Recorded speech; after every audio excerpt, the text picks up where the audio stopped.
તો હેલો મિત્રો, નમસ્કાર છે આપણી યુટ્યુબ ચેનલમાં. આપણે બધા આવ્યા છો ભક્તિ સાગર ચેનલની અંદર. તો આપણું બધાનું હાર્દિક હાર્દિક સ્વાગત છે. તો મિત્રો, આજે આપણે જોવાના છે કે રણુજામાં નારાયણ ભગવાનને કેમ આવવું પડ્યું, સ્વયં રામદેવજી અવતારમાં. તો મિત્રો, બન્યા રહેજો આપણા વિડીયોની અંદર. આની જે કથા સંકળાયેલી છે એ આખી કથાને આપણે વિગતવાર જોવાની છે. તો મિત્રો, ચેનલમાં નવા આવ્યા હોય તેવા મિત્રોને પહેલાં તો મારે કહેવું છે કે આપણી નાની એવી રિક્વેસ્ટનો સ્વીકાર કરજો. ચેનલમાં નવા આવ્યા છો તો સબસ્ક્રાઈબ કરજો, અને વિડીયો સારો લાગે તો વિડીયોને લાઈક કરી લેજો. તો મિત્રો, આજે આપણે રામદેવજી મહારાજની ભક્તિ કરતા હોય. રામદેવજી મહારાજ એટલે સ્વયં નારાયણ ભગવાનનો અવતાર, સ્વયં નારાયણ, સ્વયં કૃષ્ણ, દ્વારકામાંથી આવેલો કાળિયો ઠાકર છે. તો મિત્રો, આજે રામદેવજી મહારાજની વાત કરીએ તો રામદેવજી મહારાજના એટલા બધા ભક્તો છે, હજારો લાખોની સંખ્યામાં ભક્તો ઉમટી પડે છે. રણુજા ધામની અંદર આજે ભગવાનના નિત્ય તેઓના ભજનો, કીર્તનો, શ્રદ્ધાળુઓ આવતા જતા રહે છે. મિત્રો, તો રામદેવજી મહારાજ સ્વયં નારાયણ કેમ રણુજે આવ્યા, શું કારણ રહ્યું એનું? એમને એવું તે શું લાગ્યું કે સ્વયં નારાયણ ભગવાનને અવતાર ધારણ કરવો જ પડ્યો? તો મિત્રો, આપણે જાણીએ છીએ પહેલાં તો કારણ હતું કે અજમલ રાજા પેટનો વાંચ્યો હતો. મિત્રો, પેટનો વાંચ્યો એટલા માટે કહેવામાં આવતો કે આને ત્રણ પુતરીઓ હતી. લાસા, સગુના અને લક્ષ્મી, આવી ત્રણ પુતરીઓ. તે છતાંય અજમલ રાજાને આખું જે નગર છે, આ નગરના લોકો તેઓને પેટનો વાંઝો કહેતા, અને તેને જોઈને લોકો ભાગી જતા. કારણ કે કોઈ પણ કામ કરવા જતા લોકો જ્યારે અજમલ રાજા સામે મળી જાય ત્યારે તેઓ પાછા વળી જતા. કોઈ શુભ કામ જાય, કોઈ ખેતી કરવા જતો હોય, કોઈ ખેડૂતો ખેતી કરવા જતા હોય અને સામે અજમલ રાજો આવી જાય ત્યારે પણ પાછા વળી જાય. તો આવું જોઈને અજમલ રાજાને એમ થયું કે આ લોકો મને જોઈને શા માટે પાછા વળી જાય છે. ત્યારે તેઓ તેઓના પ્રધાનને કહે છે કે હે પ્રધાન, જાઓ એનું કારણ જાણીને આવો. આ લોકોને શું થાય છે મારાથી? શા માટે તેઓ અવળા ફરી જાય છે, કાં તો જતા રહે છે મારાથી? એનું શું કારણ છે? ત્યારે પ્રધાનજી જાય છે અને આ બધાને પૂછે છે. તો બધા જુદું જુદું કારણ બતાવીને છેલ્લે એમ કહે છે કે અજમલ રાજાના શકન નથી સારા થતા, કારણ કે તે પેટનો વાંઝ્યો છે. તારા પ્રધાનજી કહે છે કે એવું બોલોમાં, અજમલ રાજાને તો ત્રણ દીકરીઓ છે, એ ક્યાંથી વાંઝ્યો હોય? ત્યારે બધા કહે છે કે દીકરીઓ તો છે, પરંતુ અજમલ રાજાની રાજગાદી સંભાળનારો કોઈ દીકરો નથી. દીકરીઓ તો હવે પારકી પિયરમાં જતી રહેશે, પરંતુ દીકરો હોય તો અજમલ રાજાની લાજ રહેશે પાછળ. આમ કરીને મિત્રો, અજમલ રાજાની ઘણી બધી મેણા ટીકાઓ થતી હતી. ત્યારે અજમલ રાજાને પણ ખૂબ દુઃખ થયું કે આ વળી શું, હું તો આખા નગરનો રાજા છું, આ રાજ્યનો રાજા છું, તે છતાંય પ્રજા મારાથી અવળી ફરી જાય છે. આ વળી તે કેવું દુઃખ છે મારું. આ દુઃખ મારે દૂર કરવું જ પડશે, મારે કંઈક પણ કરવું પડશે. નાના માટે અજમલ રાજાને જે પ્રાયશ્ચિત કરવું પડે છે એ તો મિત્રો આપણે સૌ જાણીએ જ છીએ. કારણ કે અજમલ રાજા એટલી બધી નારાયણ ભગવાનની ભક્તિ કરતા હતા, તેઓ શ્રી કૃષ્ણની ભક્તિ કરતા હતા. માતા મિનળદે, અજમલ રાજા, તેઓની ભક્તિ સાચી જ હતી મિત્રો. પરંતુ તે છતાં પણ આટલી એમને ખોટ હતી કે તેમને બાળક નહોતો, એક છોકરો નહોતો. એના જ કારણે આટલા બધા તેઓને મહેનતોણા ખાવા પડતા હતા.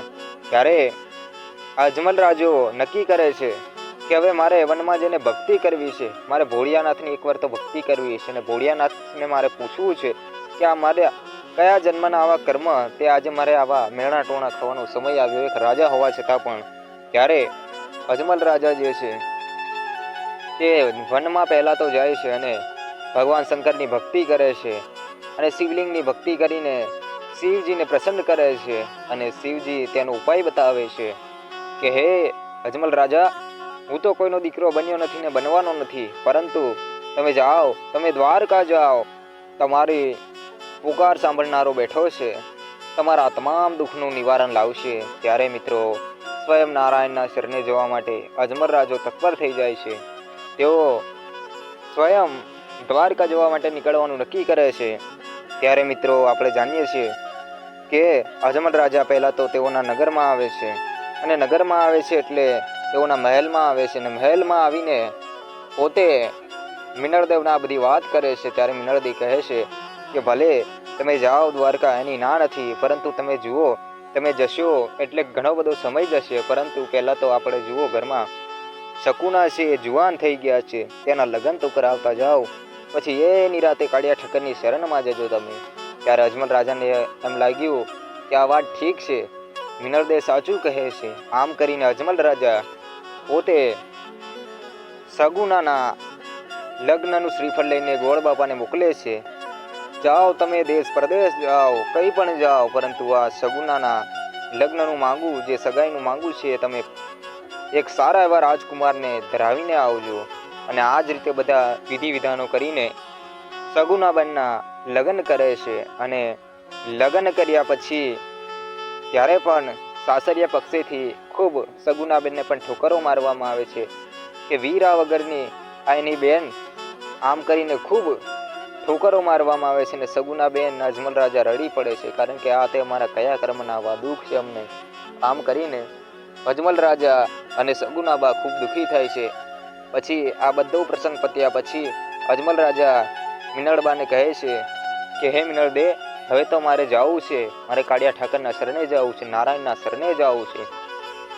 ત્યારે મિનળદે કહે છે કે હા ભલે તમે જાઓ, પરંતુ હું તમને એક લાડુ બનાવી આપું છું, લાડવા બનાવું છું, એ લાડવા પણ તમે લેતા જાઓ, મારા હાથના લાડવા ભગવાનને જમાડજો. ત્યારે અજમલ રાજા કહે કે હે મિનળદે, બનાવો તમે લાડવા, તમારા હાથના લાડવા લઈને હું કાળિયા ઠાકરને જમાડીને આવીશ. ત્યારે મિનળદે લાડવા બનાવે છે, અને અજમલ રાજા નીકળે છે દ્વારકા જવા માટે. હાલતા હાલતા ભગવાન શ્રી કૃષ્ણનું નામ લેતા લેતા, નારાયણનું નામ લેતા લેતા જાય છે, અને ચાલતા ચાલતા ચાલતા તેઓ દ્વારકા પહોંચે છે, અને દ્વારકા મંદિરની અંદર જાય છે. અને દ્વારકા મંદિરની અંદર પૂજારી બાપા હોય છે, તેઓને કહે છે કે પૂજારી બાપા, મારે ભગવાનને લાડુ ધરાવવા છે. ત્યારે કહે છે કે ધરાવો તમે.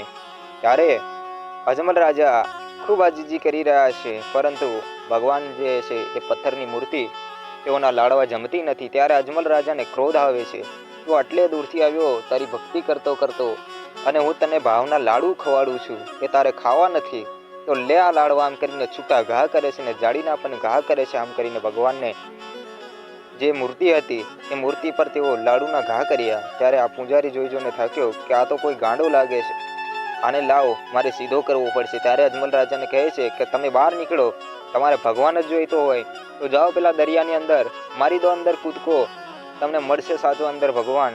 ત્યારે અજમલ રાજા પણ કંટાળ્યા કે જો એવું જ હોય તો મારે પણ મારા ભગવાનને જોવો જ છે. ત્યારે અજમલ રાજાનું ક્યાંક મગજ ખસ્યું, અને તેઓ એટલા ભક્તિની અંદર ભાવ વિભોર થઈ ગયા, કારણ કે તેઓને ભગવાન શંકરે કહ્યું હતું કે ત્યાં તમને ભગવાન મળશે સ્વયં. ત્યારે આ અજમલ રાજાને એ વસ્તુ નક્કી જ હતી કે મારે હવે ભગવાનને મળવું જ છે. ત્યારે આ અજમલ રાજો કૂદકો મારે છે. ત્યારે અંદર તો સોનાની નગરી, કાળિયો ઠાકર, ત્યાં નગરના દ્વારો દેખાવા લાગ્યા, આખી સોનાની નગરી છે અંદર દરિયાની અંદર. આવું કંઈક અજમલ રાજો જોઈ રહ્યો છે, અને જોવે છે તો અંદર તો હે કાળિયો ઠાકર, નારાયણ સ્વયં આખા અખિલ બ્રહ્માંડનો નાથ બેઠો છે. ત્યારે અજમલ રાજો જાય છે, પ્રભુની શરણમાં પડી જાય છે, અને પ્રભુને પોતાનું બધું જે વર્ણન છે એ ભગવાનને કહે છે. પરંતુ ભગવાન તો પહેલેથી જ જાણતા હતા કે અજમલ રાજા શા માટે આવી રહ્યા છે, અને ભગવાનને તો ખબર જ હતી કે મારે તો જવાનું છે અજમલ રાજાના પુત્ર બનીને. પરંતુ તે છતાં પણ અજમલ રાજાની લીલા જોવા માટે ભગવાને ત્યાં સુધી રાહ જોઈ કે અજમલ રાજા મારા શરણે આવશે જ, એવો મને પણ વિશ્વાસ છે. અને બધી જે કથાનું વર્ણન હતું તે બધું કહે છે કે ભગવાન, મારે આવા દુઃખ છે, મારી જનતા, મારા નગરના લોકો મને આમ કરીને ખીજવે છે, એ પ્રભુ હવે તો કંઈક આનો ઉપાય બતાવો. અને તમે જુઓ કે રણુજાના આ પોખરણગઢની ધરતી પર આ પેલો ભૈરવા નામનો રાક્ષસ, એનો ત્રાસ વધ્યો છે, પ્રભુ એના હાથમાંથી પણ અમને છોડાવો. ત્યારે આ બધા કારણોથી ભગવાન નિશ્ચય કરે છે કે અજમલ રાજા જાઓ, હું તમને એક દીકરો આપું છું. ત્યારે અજમલ રાજા તો ખુશ થઈ જાય છે દીકરા માટે, પરંતુ થોડે જઈને પાછા વળે છે, કે દીકરો તો આપી દીધો, પરંતુ એવો દીકરો તો નહીં, પરંતુ મારે ભગવાન જે બેઠા છે એવો જ દીકરો જોઈએ. ત્યારે ભગવાનને ફરી એકવાર પ્રાર્થના કરે છે. ત્યારે ભગવાન હસતા હસતા કહે છે કે અજમલ રાજા, લો તમને આ ગેળિયું ને કટોરા આપું છું કે તમે લઈને જાઓ. તમે એક પારણ્યામાં પધરાવજો ફૂલડા, અને મારી રાહ જોજો. હું 5 વર્ષના બાળક તરીકે અવતાર ધારણ કરીશ તમારી ઘરે. જ્યારે પહેલા પુત્રનો જન્મ થાય ત્યારે તેનું નામ વિરામદેવજી રાખજો, અને જ્યારે હું આવું ત્યારે મારું નામ રામદેવજી રાખજો. આમ કરીને નારાયણ ભગવાન સ્વયં રણુજા ધામની અંદર આવવાનું નક્કી કરે છે. ત્યારે મિત્રો આ જ કારણ હતું કે સ્વયં નારાયણ ભગવાનને પોતાની લીલા કરવા માટે, પોતાના પરચા બતાવવા માટે, પોતાના ભક્તોને રીઝવવા માટે, ભક્તોના કારણે આ ભગવાન જન્મ લેતા હોય છે. તો આપણે જાણીએ છીએ અજમલ રાજાના વાંજ્યા મેણા ભાંગવા માટે થઈને, અને પેલા રાક્ષસ હતો ભેરવો, તેનો ઉદ્ધાર કરવા માટે થઈને રામદેવજી મહારાજને આવવું પડ્યું રણુજાના આ ધરતી ઉપર, રણુજાની ધરતીને પાવન કરી. તો મિત્રો આ જ કારણથી સ્વયં નારાયણ ભગવાનને રણુજા ધામની ધરતી પર આવવું પડ્યું. તો મિત્રો આજ આપણા વિડીયોની અંદર આપણે બસ આટલું જ જોવાનું હતું. અને મિત્રો તમને કહું છું કે વિડીયો સારો લાગ્યો હોય તો વિડીયોને લાઇક કરો, ચેનલમાં નવા આવ્યા હોય તો સબસ્ક્રાઈબ કરો. અને ચાલો મિત્રો હવે મળીશું આપણે નેક્સ્ટ વિડીયોની અંદર. તો બધાને જય સીતારામ, રાધે કૃષ્ણ, રાધે કૃષ્ણ.